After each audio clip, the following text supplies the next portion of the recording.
السلام علیکم، ایس کے لاہور نیوز کے ساتھ میں ہوں سارا خان۔ سب سے پہلے نظر ڈالتے ہیں نیوز ہیڈ لائنز پر۔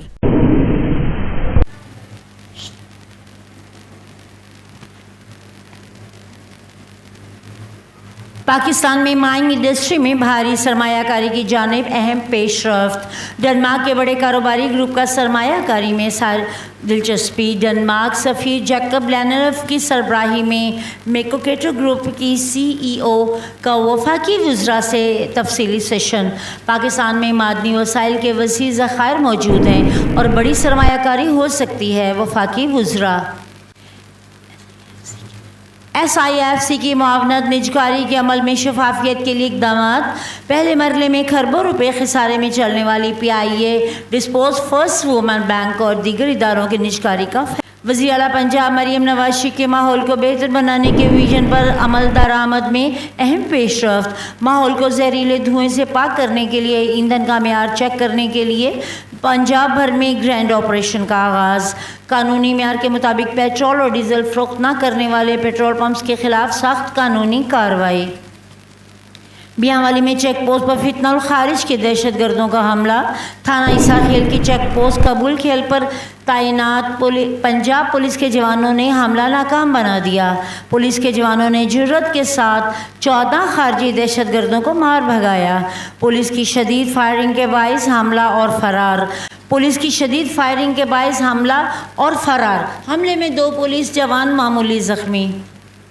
وزیر اعلیٰ پنجاب مریم نواز شریف کی میاں والی کی چیک پوسٹ پر خارجی حملے کی شدید مذمت۔ خارجی حملے ناکام بنانے والی پولیس ٹیم کو شاباش۔ دہشت گردوں سے ڈرتے ہیں، نہ ڈریں گے۔ دھرتی کو ان خارجیوں سے پاک کر کے دم لیں گے: مریم نواز شریف۔ خارجی دہشت گردوں کا حملہ ناکام بنانے پر پنجاب پولیس کے بہادر سپوتوں کو سلام۔ وفاقی وزیر داخلہ محسن نقوی کے میاں والی میں چیک پوسٹ پر فتنۃ الخارج کے دہشت گردوں کا حملہ ناکام بنانے پر پولیس کو شاباش۔ دہشت گردی کے خلاف جنگ میں پولیس نے ہمیشہ بہادری اور شجاعت کا مظاہرہ کیا۔ قومی اسمبلی اور سینٹ کے اجلاس آج شام 5 بجے پارلیمنٹ ہاؤس اسلام آباد میں ہو رہا ہے۔ دونوں ایوانوں کے اجلاس میں اہم قومی امور پر غور کے ساتھ قانون سازی عمل میں لائی جائے گی۔ راولپنڈی کرکٹ ٹیسٹ کا چوتھا روز، دوسری اننگز میں بھی قومی ٹیم کی بیٹنگ جاری۔ 6 کھلاڑی پویلین واپس، ناہی رانا کی 3، حسن محمود کی 2 وکٹیں۔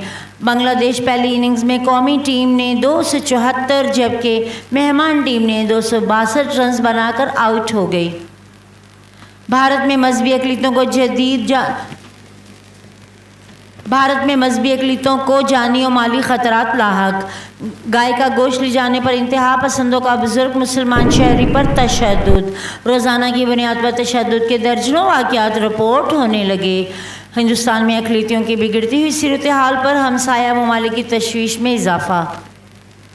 دفاع وطن سے ہی ہے بقائے وطن۔ پاکستان کا بچہ اپنے ملک پر جان قربان کرنے کے لیے ہمہ وقت تیار۔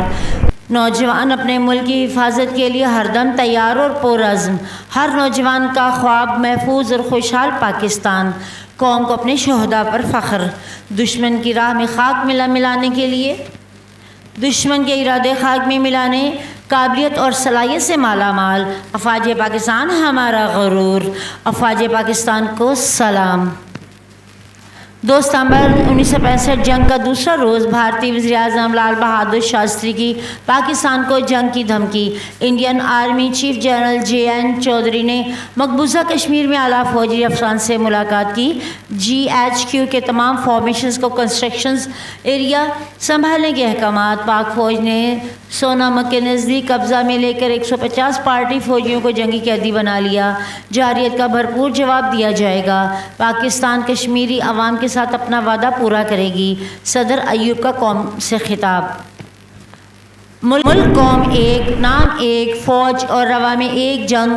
ستمبر نیلم کی برف پوش چوٹیوں سے پنجاب کے چٹیل میدانوں تک، تھل کے نکلستانوں سے تھر کے تپتے صحرا تک ہمارے مسلح افواج ان کے شانہ بشانہ کھڑی پوری قوم دفاع وطن کی عزم کی گواہ ہے۔ بھارت کو 65 کی جنگ میں دندان شکن جواب ملا۔ اس جنگ میں ہماری مسلح فوج نے بہادری، جرأت، احسار و قربانی کی بے مثال داستانیں رقم کی۔ غزہ اور مقبوضہ غزہ اور مقبوضہ مغربی کنارے میں صہیونی جارحیت، اسرائیلی فوج کا غزہ شہر کے نواحی علاقے زیتون میں اسکول پر حملہ، 11 فلسطینی شہید، متعدد زخمی۔ عمارت میں سینکڑوں افراد پناہ لیے ہوئے تھے۔ مغربی کناروں میں بھی نہتے شہریوں پر حملے، جنین نے اسرائیلی ڈرون حملے میں نوجوان شہید۔ نابلس اور رملہ سمیت دیگر علاقوں میں بھی جھڑپوں کی اطلاعات۔ جنین اسرائیلی ڈرون حملے میں نوجوان شہید، نابلس اور رملہ سمیت دیگر علاقوں میں بھی جھڑپوں کی اطلاعات۔